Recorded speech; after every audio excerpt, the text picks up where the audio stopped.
ধর্মকে বাংলাদেশে অত্যন্ত ভালোবাসতেন সেই প্রিয় নেতা, যিনি শেরে বাংলা নগর দক্ষিণ প্লাজায় শুয়ে আছেন, সে আমাদের প্রিয় নেতা শহীদ প্রেসিডেন্ট জিয়াউর রহমান। সেই ওলামা দল আজকে এমন একটি দিনে কে বা কারা ইসলামের বিরুদ্ধে কথা বলেছে, আগামী ফেব্রুয়ারির প্রথম সপ্তাহে নির্বাচনকে ব্যাহত করার প্রচেষ্টায় লিপ্ত এই দিনে 28শে অক্টোবর, আজ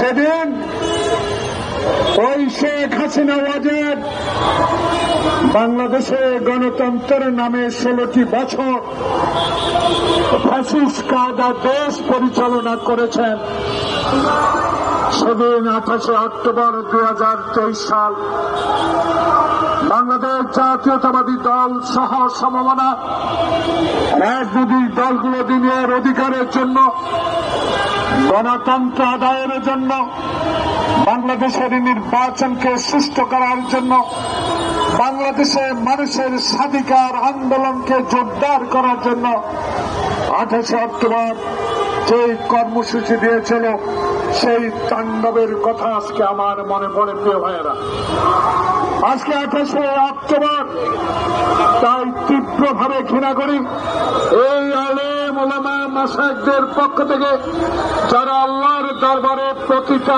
5 ওয়াক্ত নামাজের আগে আমাদের নেতা, আমাদের দল, এদেশের মানুষের জন্য আল্লাহ পাকের কাছে দোয়া চাইছেন। সেই সভা থেকে আমি শেখ হাসিনার উদ্দেশ্যে বলতে চাই, সেদিন আপনার হাতে পুলিশ ছিল, সেদিন আপনার হাতে ওই কালো জামা পরে র্যাব ছিল, সেদিন আপনার হাতে ডিবি, এনএসআই, ডিজিডিএফআই ছিল বিধায় আমার নেতা মির্জা ফখরুল ইসলাম আলমগীর আব্বাস সহ অগণিত নেতা কর্মীদের বিরুদ্ধে মিথ্যা মামলা দিয়ে সেদিন কারাগারে প্রেরণ করেছিলেন।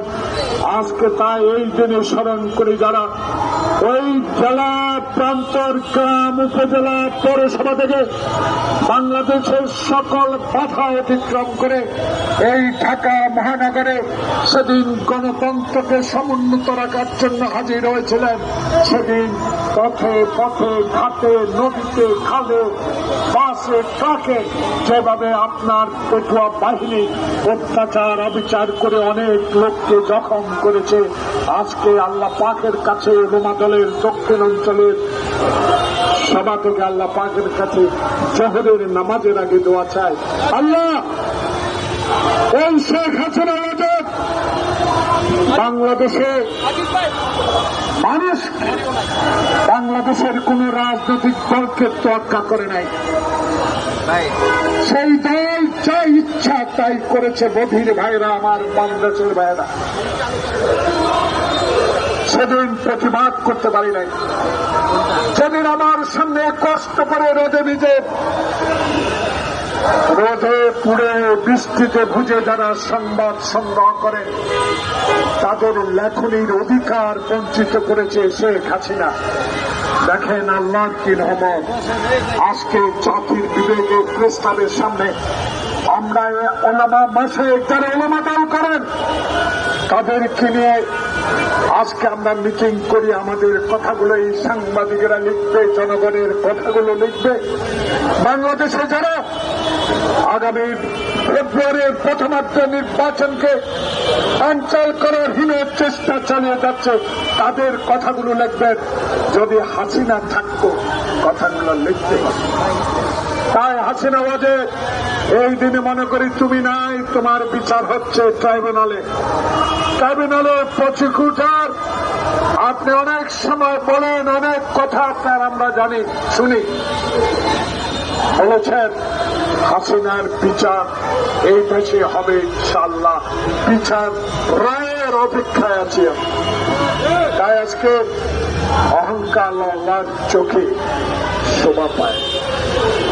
আল্লাহ বলেছে, আমার রাসূল করিম সাল্লাল্লাহু আলাইহি সাল্লাম বলেছে, আমার ধর্ম আমার নিয়ম অনুযায়ী চলবে,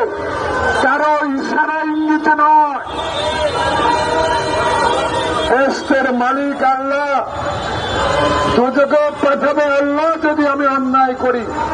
কিন্তু আপনারা কতিপয় লোক যদি আপনাদের পক্ষে নেবার জন্য ইসলাম ধর্মকে বিকৃত করেন, তাহলে দেশের মানুষ সেটা কোনোদিনও গ্রহণ করবে না। আরে দেশটা ছোট্ট জিনিস না, দেশে যাওয়ার জন্য আল্লাহ পাক নির্ধারণ করে দিয়েছে কারা যাবে। তাই উলামা মাশায়েখ আপনারা সব কিছু জানেন, শুধু আজকের আপনাদের এই সভা থেকে তাদের উদ্দেশ্যে বলতে চাই, দয়া করুন রাজনীতিবিদদের এইসব বলে সৃষ্টি না করাটাই ভালো। আপনারা আপনাদের কর্মসূচি নিয়ে মাঠে যান, নির্বাচনের সাহস থাকলে আসেন। নির্বাচনের আগে অমুকটা করতে হবে, অমুকটা না করলে যাব না, অমুক প্রতীক না দিলে নির্বাচনে যাব না, অমুক কাজ না করে দিলে যাব না। বিএনপির সকল প্রশাসনে বিএনপির লোককে আপনারা প্রমোশন দিয়ে বসিয়ে দিয়েছেন।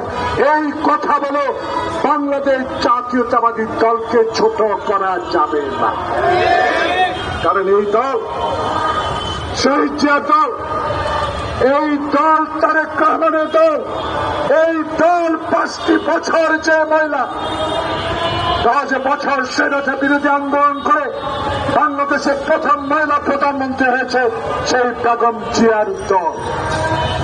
সেই দলকে হীন প্রচেষ্টা করে ষড়যন্ত্র করে আজকে নির্বাচনকে ব্যাহত করে আরেকটি শক্তিকে সুযোগ করে দিবেন নির্বাচন না করে ক্ষমতায় থাকার জন্য। এটা কোনোদিনও বিএনপি একটা কর্মী থাকতেও সম্ভব হবে না। পারবেন না লড়াই করতে, পারবেন না যুদ্ধ করতে। 71 সালে যুদ্ধ হয়েছে, একটু আগে মুক্তিযুদ্ধ মন্ত্রণালয়ে আমার মিটিং ছিল, সেখানে জেনারেলদেরকে যারা যুদ্ধ করেছে আমাদের সাথে, পা দেখে পা ধরে সালাম করতে ইচ্ছা করছে। প্রিয় ভাইরা, যে যুদ্ধের মধ্যে দিয়ে একটা দেশ পেলাম, সেই দেশের বিরুদ্ধে ষড়যন্ত্র করে সেই দেশকে ছোট করে একটি দেশের প্রতি তারা সমর্থন দিয়েছেন। ক্ষমা আর ভুল অপরাধ এক নয়, অপরাধের বিচার করবে সেদিকে মৃত্যুর পর আল্লাহ, আর এই পৃথিবীতে অপরাধের বিচার করবে জাস্টিস বিচারপতিরা। তাই আমি স্পষ্ট ভাষায় একজন মুক্তিযোদ্ধা হিসাবে, একজন রাজনৈতিক কর্মী হিসাবে আজকের এই দল থেকে বলতে চাই, অনুগ্রহ করেন, আপনারা আমাদের বন্ধু ছিলেন, বন্ধু থাকেন, কর্মসূচি নিয়ে রাস্তা নামেন, অমুক তাল বাহানা করে মানুষের দিকে বিভ্রান্ত না ছাড়িয়ে আসুন, নিজের জনপ্রিয়তাটা যাচাই করেন, গ্রামে যান, আসুন লড়াই করেন। শেখ হাসিনার সাথে বন্ধুত্ব করে কয় সিট পেয়েছেন? যে শেখ হাসিনা বাংলাদেশের অস্তিত্ব পার্শ্ববর্তী একটা দেশকে বিক্রি করে দিয়েছে। পদ্মায় পানি থাকবে না, তিস্তায় পানি পাবে না, ফেলানির লাশ তার কাছে থাকবে, আর প্রতিদিন আমার লক্ষ্য পুশ করে ঢুকিয়ে দিব, আর আমি ভারত বন্ধু বলবো, সেই বন্ধু আমার দরকার নাই। এমন বন্ধু চাই, এমন প্রতিবেশী চাই, যেই প্রতিবেশী হাসপাতালে থাকা এরশাদকে বিনা দস্তখতে এমপি করতে পারে। এমন বন্ধু চাই না যে বন্ধু হাসিনাকে আশ্রয় দিয়ে চড়াই চুলাই আগস্টের এই বিপ্লবে হাজার ছাত্র জনতাকে আহত করে হত্যা করে পালিয়ে গেছে, তাকে আশ্রয় দিয়েছ। এমন প্রতিবেশী দেশ বন্ধু আমরা চাই। যদি সৎসাহস থাকে, যদি বন্ধু হতে চাও, যদি বাংলাদেশের মানুষকে ভালোবাসতে চাও, যদি বাংলাদেশে গণতন্ত্র চাও, যদি আর করো না হাসিনাকে ঠেলে পাঠিয়ে দাও, আর যদি করো না, কারণ